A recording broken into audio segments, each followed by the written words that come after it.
אני מגיע למצ'ו פיצ'ו.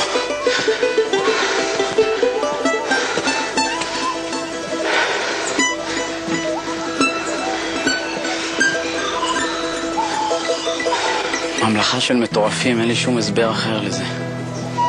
מדהים. כל הימים האלו של העליות והירידות היו שווים את השנייה הזאת.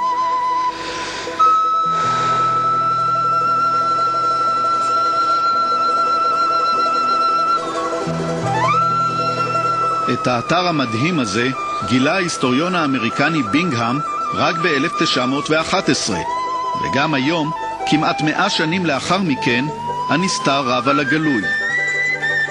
במרוצת השנים הציע המחקר תיאוריות שונות לגבי תפקידה של מצ'ו פיצ'ו. מרכז אספקה, עיר כהנים, עיר לבתולות השמש, מרכז פולחן כזה או אחר. מצ'ו פיצ'ו, העיר העבודה של האינקה, היא עדיין חידה ארכיאולוגית.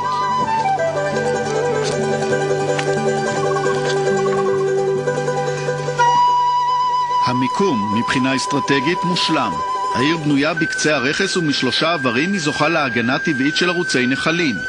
מהכיוון הרביעי מגינים על הגישה הביצורים הבנויים בין שער השמש לעיר עצמה. כמו בהרבה תרבויות עתיקות, גם אצל האינקה 3 אלמנטים חשובים שלטו בחיי היום-יום. האדמה, המים והשמש. באתר של מצ'ו פיצ'ו יש 3 מקדשים. מקדש המים, מקדש האדמה וגבוה מעליהם מקדש השמש.